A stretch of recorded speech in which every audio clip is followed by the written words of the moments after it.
Welcome to Sharp or Square, presented by Hard Rock Bet. We are part of the Volume Podcast Network. This is the show that makes the squares sharper and makes the wise guys pay attention. I am Chad Millman. I am joined, as always, by my BFF, my companion, my compadre, my co-host, professional bettor, Simon Hunter. Hello, Simon. Hello, Chad. How was your first non-football weekend in 6 months, brother? It was wild. My wife and I went down on Thursday to Philly, as you know. We took the train down from Connecticut, got in right in time to have dinner with our older son, who's at Drexel and is a senior, and went to a great restaurant, went back to the hotel, woke up the next morning, left early, went down to D.C., my wife came back to Connecticut. I went to DC and met my younger son, and we went to see the Wizards-Lakers game. And it was awesome. Like, we really just wanted to see LeBron in case he was retiring this year. And this was a good opportunity to do it. They were up by 40 early in the third quarter. The Lakers were. LeBron was jumping out of the gym like he was 18 years old. Luka had a triple-double in the first half. Well, it was, even for a 40-point blowout, it was freaking wild. And Sunday was the weirdest day. I'm working on this book, but I feel like I'm in decent shape, and I've got a little transition moment right now. I watched movies for part of the day. I watched Wolf of Wall Street last night. Like, I didn't know what to do with myself. It was awesome. I said it's a great day. I went to San Diego, got away for the weekend. Yeah, living the good life. I usually go to Florida and meet up with the boys, but a lot of the pros I know were like, dude, it's kind of cold in Florida. Let's do San Diego instead. So last minute, went to San Diego, went to PB, if you don't know what that is, Pacific Beach, hung out. Surf? Did you surf?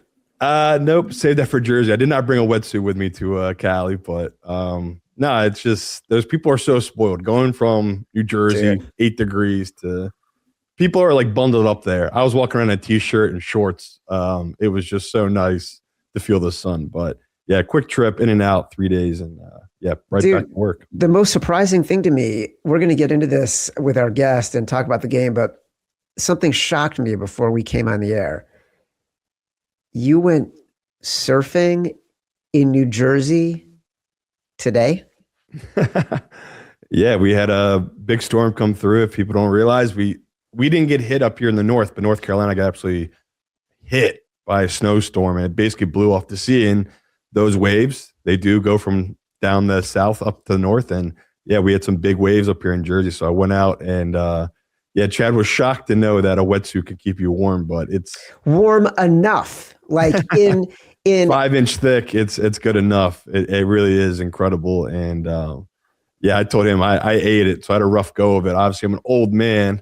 Not like the old days where basically if I go out there, I have to catch my breath for about 20 minutes before I can catch a wave because it's that rough just getting out there. That's how big the waves are right now. So yeah, it's I don't want to say dangerous, but I told Chad I almost died. So I basically ate one and just paddled right back in. I just basically did I'm too old for this shit kind of moment and paddled back in. The waves were too big for me. So wasted my time driving down there, but never a bad day you can get in the water. Dude, you're going to have so many more of those moments. I cannot tell you. They happen too regular now. It's kind of depressing. I had one of those moments where on Friday night, the game ends at 9:30, 10 o'clock, whatever it is. And I'm going back to my hotel because I'm leaving super early the next morning on Saturday. And my kid takes the what is it, the Metro or Metro? I can't remember what it's called in DC, back out to College Park, because he goes to Maryland. Quick 20, 25-minute ride. He gets back at 10 or 10:30, whatever it is. And he was going out that night. I'm like settling in, couldn't be more comfortable. And he's just getting raring to go. I'm like, I can't do that. I couldn't do that when I was 20. I was going to say, you haven't been able to do that in a long time, my friend. No. It's when I got to use my pre-alcohol, which we'll get to. This is our Tuesday Super Bowl week preview episode, and we do have another very special guest, which we will get to in a minute. But there's been more big news this week, and it's all related to the Super Bowl. I don't know if you were surprised by this, but the Vikings fired their GM, Kwesi Adolfo-Mensah, and on the surface, it looked like it was completely reactive, almost to Sam Darnold leading the Seahawks to the Super Bowl, right? Like a team that has so many similarities to the Vikings, and it made many people, including the GM, like look back and say, God, could that have been us? Would we have been better off keeping Sam Darnold?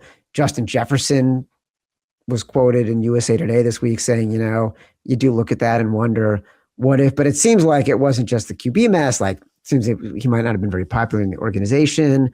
Allegedly, per a story on ESPN.com, Brian Flores was sort of waiting to get some more clarity on the offseason before he decided if he was going to stay or go. And then that ESPN story pointed this out, which I didn't even realize, because you think about the Vikings as sort of being a successful organization. They've gotten less production out of this GM's 4 drafts, 172 total starts from players drafted.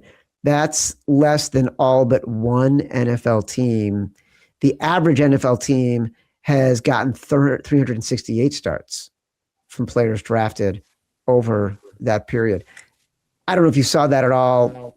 Was that surprising to you? I was a little bit surprised by it until I dug. It felt reactive to the Super Bowl until I dug a little bit deeper. Yeah, I'm most surprised. I thought you were going a different way. I thought you were going to go with the big news of Madison Beer and Herbert breaking up, but I like that. Well, you could tell just because he wasn't smiling in any pictures together, so you knew that was going to happen.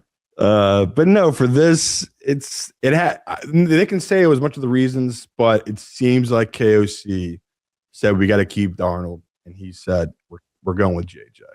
And if that is true, to me as an owner, that's fireable. You've set our franchise back now potentially 3 to 4 years, while the other franchise that got the quarterback is now in the Super Bowl. So, yeah, they can put up a bunch of reasons, but I think we're both human enough to know the egos in this business that just seems like the most logical thing, right? If Sam Darnold loses last week, maybe he keeps his job. But as soon as he won that game, I was waiting for this to happen. We said it on Sunday night, who was the biggest loser, who we felt bad for. It was like, I feel bad for the Vikings because they had that guy in the building, the guy it's so hard to find. He was on another team in the Super Bowl now. So, yeah, pretty shocking. Made a great hire in Flores and made a great hire in KOC. So, I don't know. I guess they need to do it. So, yeah, for all the news going on, I guess that was probably the biggest, right? But, yeah, it's one that's not going to move the needle too much for me because it's just the next guy. I don't know. It's how much power is this man going to have, and is he going to be able to correct the mistake that is 9 JJ McCarthy? Yeah, that's it. Like, how do you fix that? The other coaching news: Clint Kubiak expected to sign as the Raiders head coach. Love it. As soon as the Super Bowl is over, he'll get to coach Fernando Mendoza, whose victory tour continues to be as charming as the entire Indiana season. There's going to be a lot of coaching talk after the Super Bowl. I do want to get into the game with our very special guest because he's got a lot of thoughts on what's going on. Don't forget, you can get the shows at Sharper Square on YouTube. Subscribe, like this video while you were at it. Also subscribe to Sharper Square and Apple Pods, Spotify, wherever you get your pods. Let's bring in our guest. Our volume brother, former NFL personnel man with the Philadelphia Eagles, host of the very popular football podcast 3 and Out, which you can hear on the Volume Podcast Network and watch on Netflix. He can talk for hours about football all by himself, which I want to ask him about, because the only other person I know who can do that is our boss, Colin Cowherd. He will answer all of our questions about the Super Bowl matchup and so much more. Please welcome John Middlekauff, incredibly hydrated John Middlekauff. Chad, it's an honor.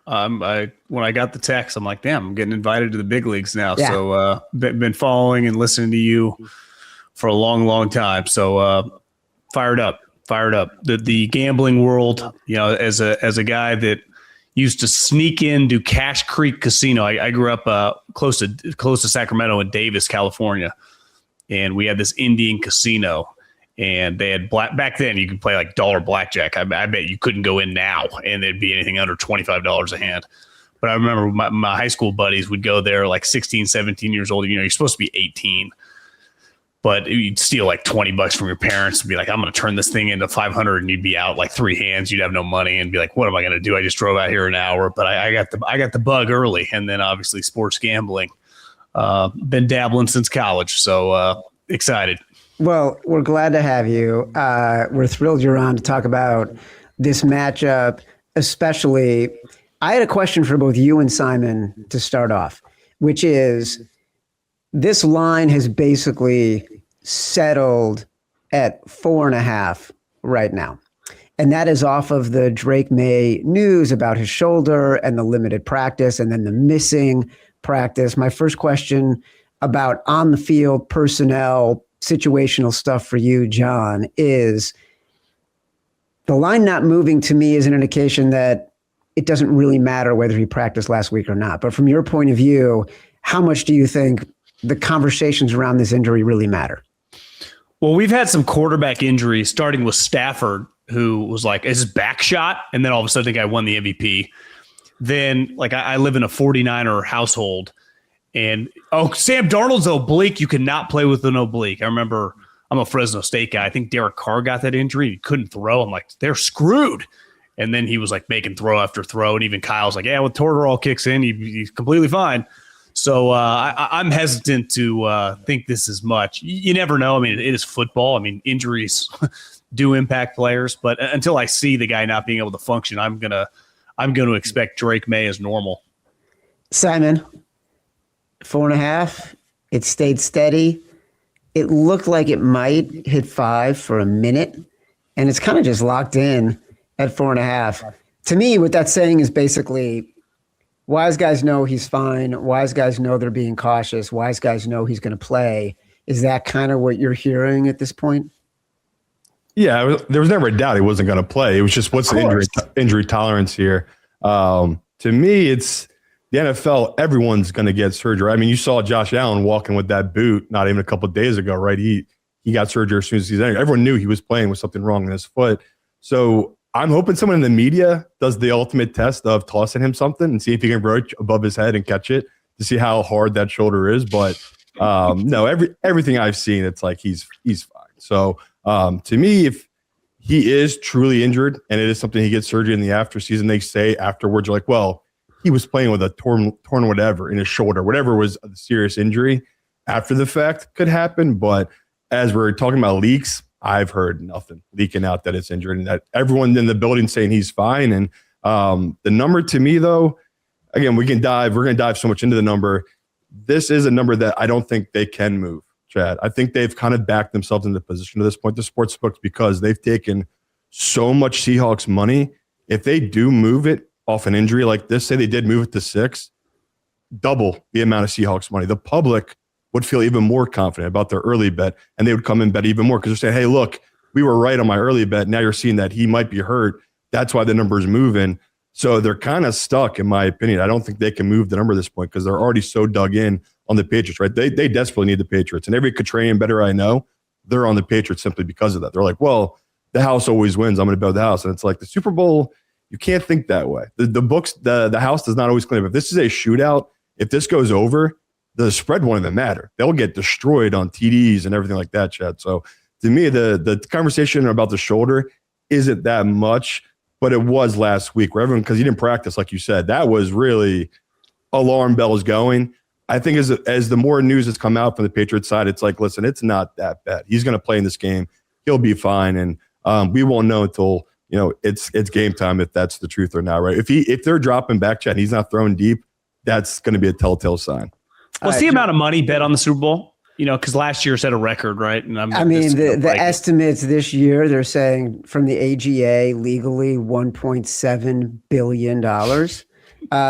Now, Don't forget, there's prediction markets that will skewer that. And it's not apples to apples because prediction markets do it based on volume of trades, not, handle of bets. And, I could bet $50 on one side and $50 on the other side, and that's $100 in volume, but it's one person betting, right? So it's it's different metrics. And then think about what's happening globally. Like this morning, a buddy of mine had me on a text chain with his son who's in college, and he's in Europe right now. And he went to a sports book in the UK somewhere, and he was able to parlay, which we can't do this in the United States. He was able to parlay like Super Bowl MVP and winning team. And so he was able to get these crazy odds. So who even knows what the total handle is going to be in Europe? But suffice it to say, it's going to be well over a couple $2 billion. It's insanity. That's awesome. Legally. I mean, look, it is awesome. It's obviously speaks to over the past 7 years now, almost 8 years since legalization, of how much sports betting has become ubiquitous within culture and how much the conversation has changed about it. Some people would argue that it's too much, but the numbers never lie, right? The numbers are telling you that even with all the backlash against the betting scandals, against how operators sometimes treat customers, about predatory marketing habits, whatever the case may be, the numbers keep going up every single year. So there's a huge delta between what people have an opinion about and how people are actually acting. And believe you me, this will be a massive conversation in the offseason on this show. There's so much to unpack in this industry about it right now. But to just top off what my point about the Super Bowl is, don't get too caught up in the spread. Because even last year, the number one biggest bet the sportsbook had was Saquon Barkley anytime touchdown. Exactly. He did not score. Saquon Barkley, number two biggest prop was Saquon Barkley over yards. That went under. So as much as they do care about the spread, I keep telling my contrarian friends, I'm like, guys, you can't just blindly bet a side here because you're trying to fade the public. It just is not that big of a markup to them. If it's a small fish in a big pond. The Super Bowl is very unique compared to every other sports week. Totally so true. Someone bet millions of dollars on Saquon to score a touchdown last year. Hundreds of millions. John, last year, you're talking the aggregate, the total amount of gambling. Okay, I bet you one guy did bet $1 million. There's always that one guy. I see what you're saying. I see what you're saying. Last year, Saquon Barkley props. I remember talking to a bookmaker in New Orleans, and he's like, "We're not even thinking about this side.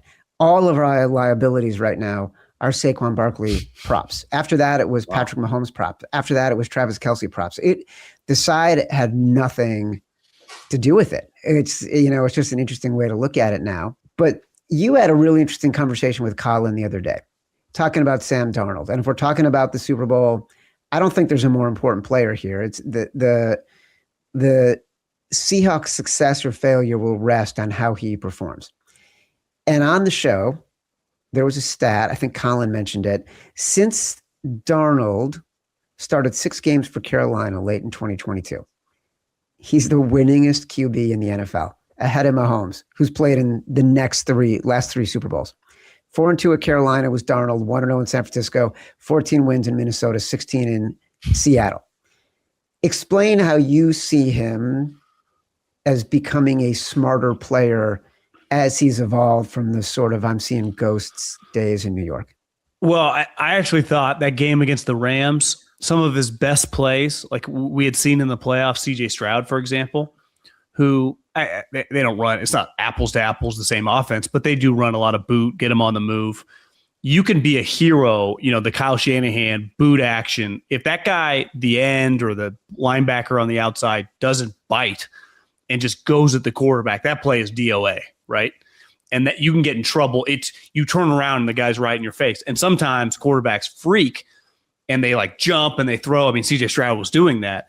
And Darnold hit the ground a couple times and just took the sack. He had 3 sacks, I think, for 25-yard loss. So he's averaging 8 yards a sack loss. That was smart because he didn't turn the ball over. And at one point in time this year, right, I don't know if he turned the ball over. He definitely did in that last game against the 49ers. So through 16 games, he had led the league in turnovers and 14 picks and a bunch of fumbles, I think 6. So it's if he plays in this Kubiak Shanahan offense just under control with how their defense is playing. And he has the capability, right? He's got a big arm and he's mobile.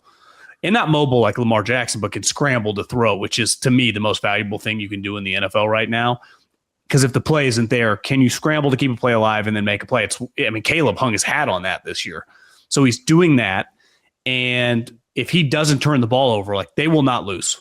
Like, to me, the only way the Patriots win this game is, like, you'd probably need maybe a pick six or maybe a pick and a fumble, like some weird things to happen from him. If he plays an efficient game like he did against the Rams, it wasn't just outdueling. They basically played the same game. They were both awesome, right? Throwing for 346 yards, I think Sam was. I forget the number with Stafford. He didn't turn the ball over. And in these games, and who knows, maybe the Rams game turns out to be closer and more decisive, like in the second half, a little more on tilt both sides than this game plays out. But if it does, a lot of Super Bowls, all of a sudden you get a little tight, it's a little tighter and closer than you think. A major turnover we've seen in the playoffs, they flip a game. When I was in radio, we used to be around. We had the A's when I was in the Bay Area, and the numbers guys always like momentum doesn't matter, and an at bat in October for Yoenis Cespedes is no different than an at bat in the middle of June. It's like, I don't know, you feel it. The momentum in football, the sideline, like you turn them over. Like the Patriots, they've kind of lived off that this year of just. They're a team that, like, the one thing with Seattle, like, they do got a bunch of sweet players. And this is why I actually hammered them this year, because they were like plus 500 to win the division. It's like, guys, the Rams went 10-7 as well last year.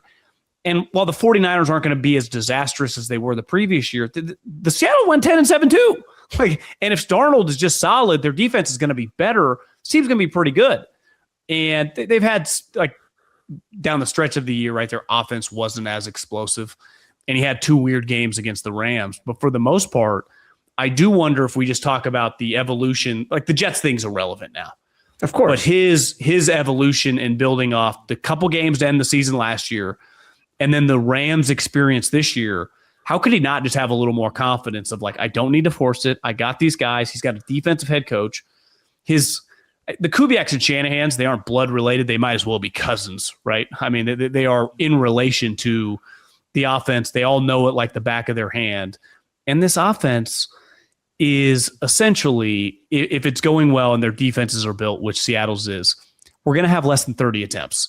So, and in those 30 attempts, half of them are going to be layup throws. I mean, throws that you and me could make if we weren't getting pressured or whatever. They're going to be NFL as easy as it gets. And then there's going to be 10 to 20% where you're going to need to make a play. And that's where it can be, Purdy throws some picks. Sam can throw some picks. If you make the right play, an explosive plays, which he did against the Rams, we'll beat anybody. That's why Shanahan's won all these games. The Packers have won a bunch of games. It is tailor-made for the quarterback. Then if you get a talented guy, which Sam is extremely physically gifted, so if you do have explosive plays down the field, he's not going to have problems hitting those, which he's hitting. So it's like that game he played against the Rams was really, really high level, and coming off the game where he kind of Jimmy Garoppolo'd it against the 49ers, he had 12 completions for $120. Like that, they had no problem playing that way either. And that's what's scary about a team like Seattle. They could beat you by 20 points with him completing 15 balls. More with John Middlekauff in a sec, but first, a quick word from Z Biotics. Only one game left this football season, and Matt, I know you'll be having a great time watching the big game with your friends and family, making bets, pouring plenty of drinks, the Wisconsin way. And before we get to our new sponsor, we've had to choose between a great night of football or a great next day, but that was before we tried pre-alcohol. Z-Biotics pre-alcohol probiotic drink is the world's first genetically engineered probiotic invented by PhD scientists to tackle rough mornings after drinking. Here's how it works. When you drink, alcohol gets converted into a toxic byproduct in the gut. It's a buildup of this byproduct, not dehydration, that's to blame for rough days after drinking. Pre-alcohol produces an enzyme to break down this product. Just remember to make pre-alcohol your first drink of the night. Drink responsibly, and you'll feel your best tomorrow. Isn't that right, Matt? That's right. I had a number of friends and family over this weekend. I have started making pre-alcohol part of my it's always on the menu before we start serving drinks. Comes in this fancy package. Pop it open. Inside, we've got these little airplane bottles. Crack one open. Shoot it down about an hour before I start drinking. I'm waking up bright-eyed, bushy-tailed. I have the energy to answer my children's thousands and thousands and thousands of ceaseless questions with the rigor of a 25-year-old man. So I highly recommend it. It's been great. Well, listen, I've never felt better waking up to eat seaweed and exercise. Enjoy the biggest game of the season without sacrificing an incredible next day. Start your night with ZBiotics pre-alcohol and wake up clear-headed, focused, and better than ever. Go to zbiotics.com/sharp or square. Now you'll get a 15% off your first order when you use Sharp or Square at checkout. Plus, it's backed by a 100% money-back guarantee. Subscriptions are also available for maximum consistency. That's zbiotics.com/sharp or square and use the code sharp or square at checkout for 15% off. What have you seen, say, even over the last 4 weeks, where Sam Darnold has been creating fewer turnovers for his team than he was prior, in a very weird stretch where it seemed like he was throwing the ball into coverage and turning it over all the time? Yeah. How much of that is Kubiak adjusting the game plan from what you've seen? How much of that is Darnold making smarter plays and pulling himself back from taking risky throws? Where's the balance here? Because there's clearly been a distinction. And I know for me, as I'm thinking about betting this game, I'm thinking about Darnold being more of what he's done the past 4 weeks. You know, we had Evan Abrams on the show, and he pointed out that Darnold has the 4th highest QB rating of anybody in playoff history right now. So, like, going into this Super Bowl, what has been the difference? Is it the game plan? Is it how he's managing the game himself? I do wonder if that second Rams game was also a disaster for him. Yes. Right. He had a couple picks. They were in shambles. And then once that punt return happened, it did lighten the mood. And this is what we talk about momentum on their sideline a little bit. Like, it gave him life. And he kind of looked like a different player. And I've always been a big believer. I don't care what you do in life, whether you're playing pro sports or whether you're doing what we do or whether you're selling insurance. For younger people, confidence is a very powerful thing.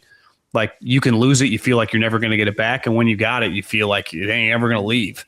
And he had that final drive, and he's parlayed that into playing at a really, really high level. And that final drive was big time. Like, if that final drive to win that game on Thursday night had been Mahomes or Josh Allen or Lamar, it would have been like, see, all-time great right here. That's what they do. But it was Sam. It was like, yeah, but he played a crappy game.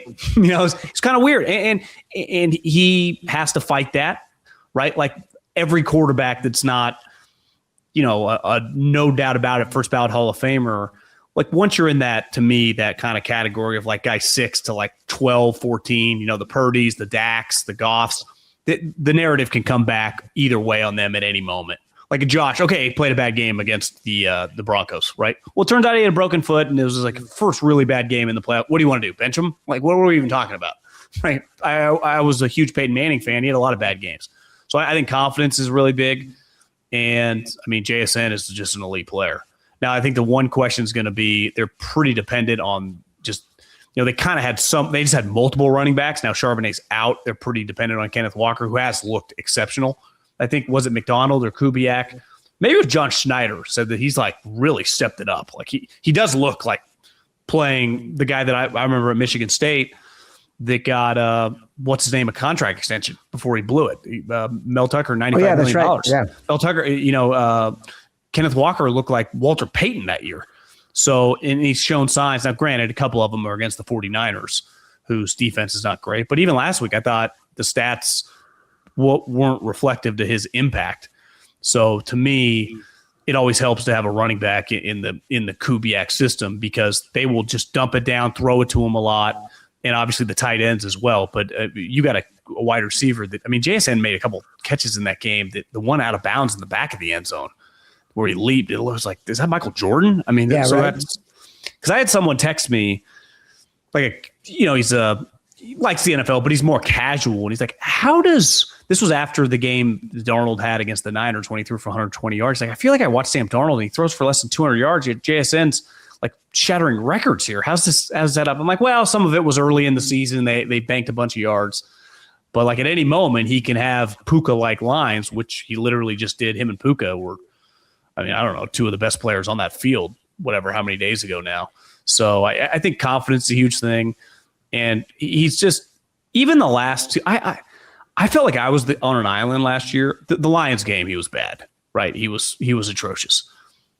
Kevin O'Connell was not good in that playoff game. It's like, you got to help this guy out a little bit. He kept calling passes. Kevin O'Connell is much more, McVay is really not Kyle's guy. He feels much more like Andy Reid's guy. McVay would throw it 50 times a game, every game, if he could. He wants to throw it, which, listen, we all have Kevin O'Connell's a lot like that too.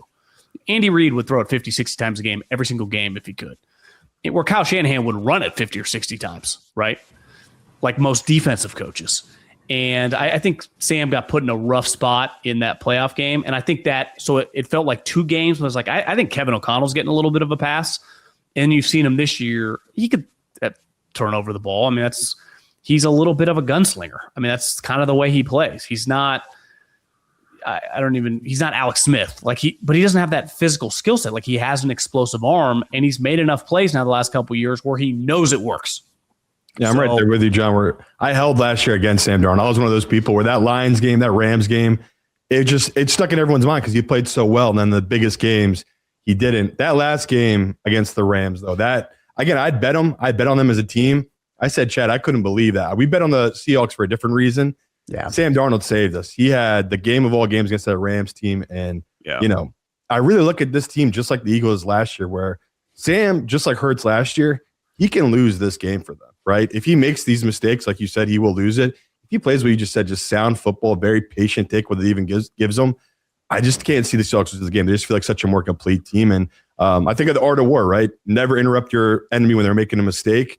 That's what this game's going to be, right? You got two guys on both sidelines, Vrabel as well. He is going to hopefully let Sam Darnold make the mistake, and that's when the momentum will flip, which is what happened in that Broncos game. The Patriots were dead.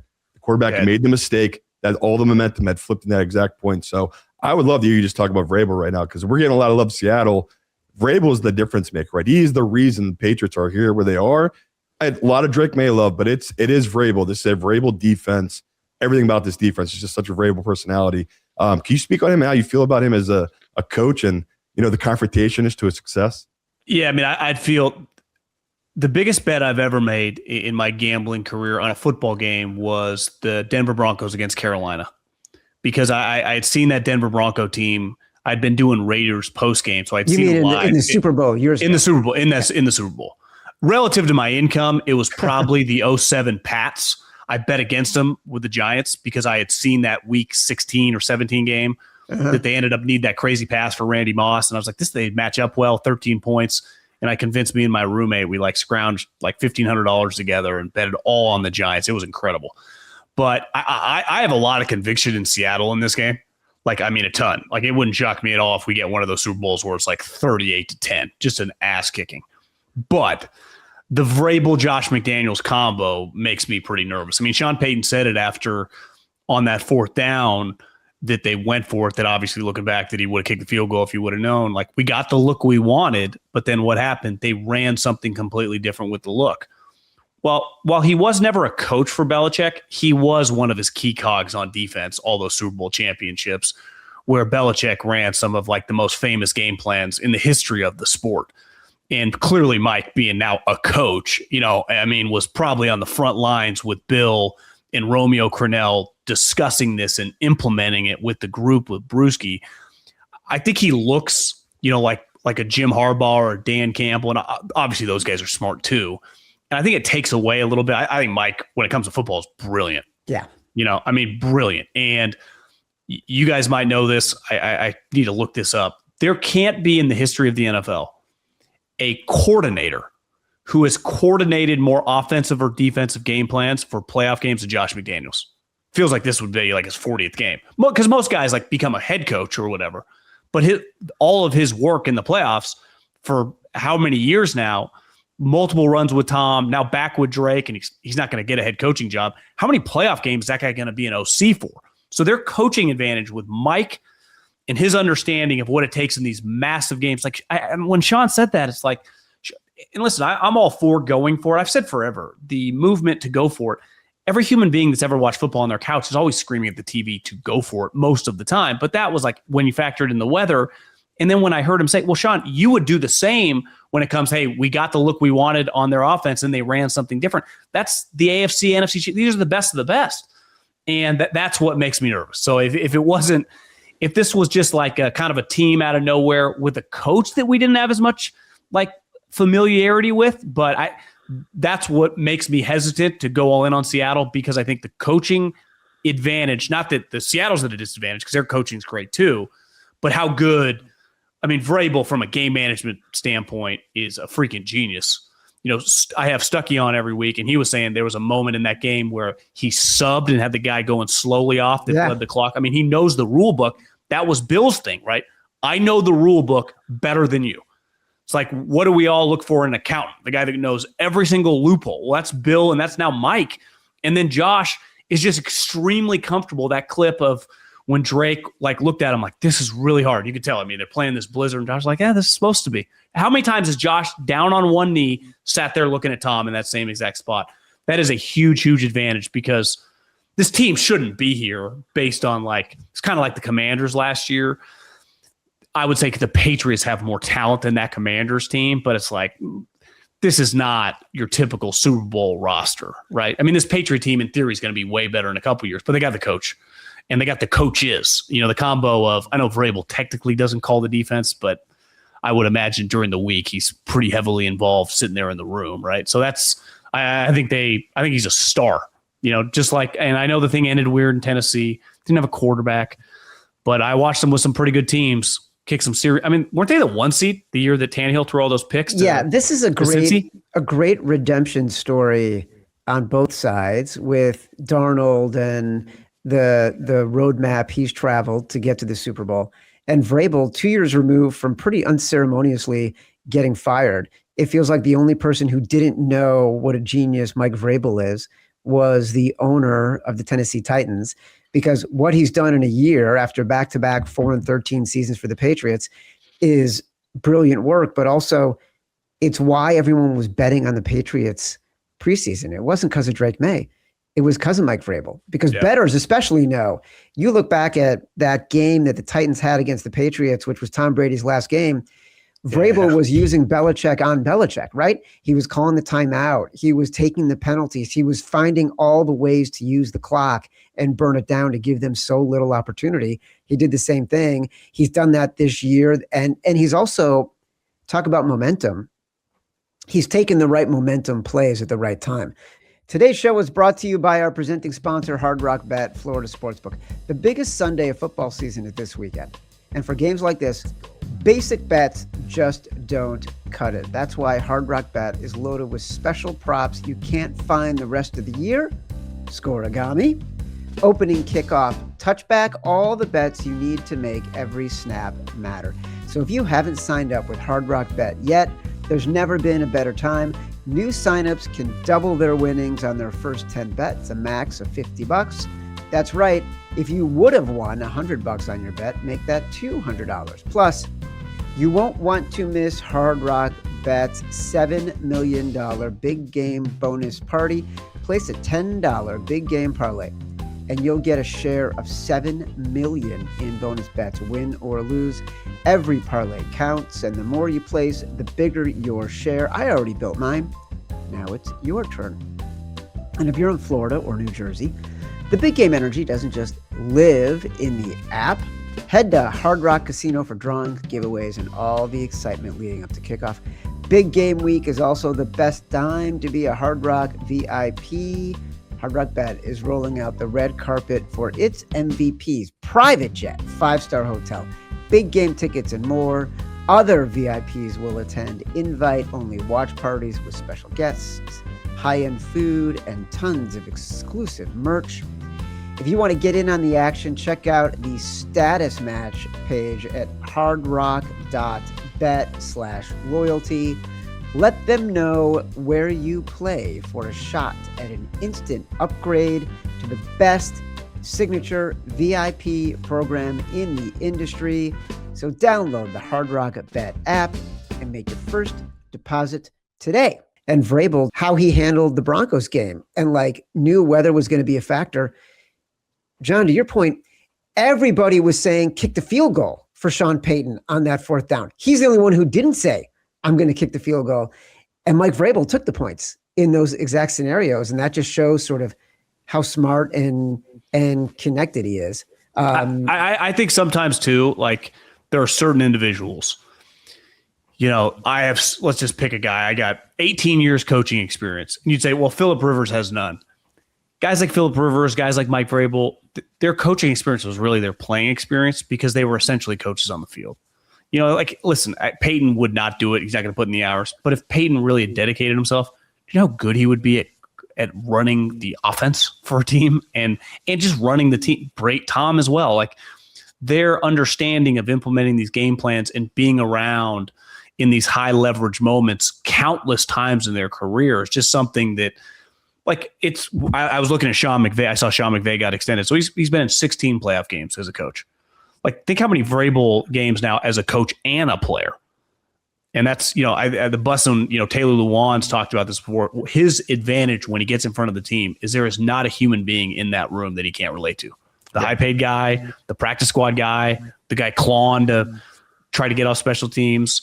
He's seen it all, and he's won at the highest level. It's just he's probably a throwback, right? A lot of guys like Ditka and that was used to be a lot of the coaches, right? Well, I was born in the mid-'80s, but guys that had played and then they just got into it and they were really good players and big time the Packers or the Cowboys. It happens less because these guys make so much money now, but it shows you the power that they have because the advantage they have of just seeing it. Because if you're going to get into coaching, it's not Michael Jordan can't tell you how to play. If you can become a football coach, you have to be able to communicate, or else you're just not going to do it long. So if you get into it, you're going to be good at it in terms of communication. And then his knowledge is he's a stud. I mean, he's an easy guy to enjoy watching.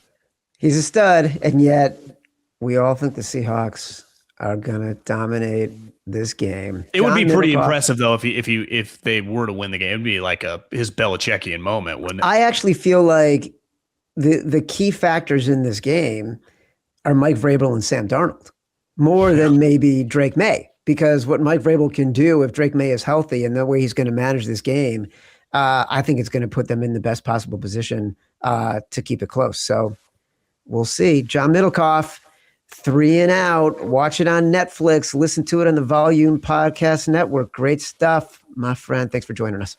See you guys. Take it easy. John.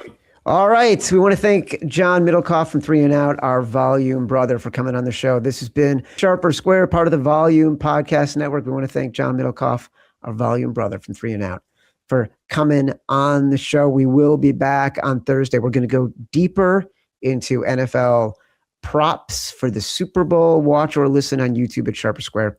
Like this video, subscribe to the channel. Also download us from Spotify, Apple Pods, wherever you get your pods. Rate, review, subscribe, leave us 5 stars, say whatever you want. Feedback is a gift. Till next time, love you. The biggest gap in sports is the difference between the winner and the loser of the Super Bowl. The winner, you're world champion. They can never take it away from you. You'll never forget it.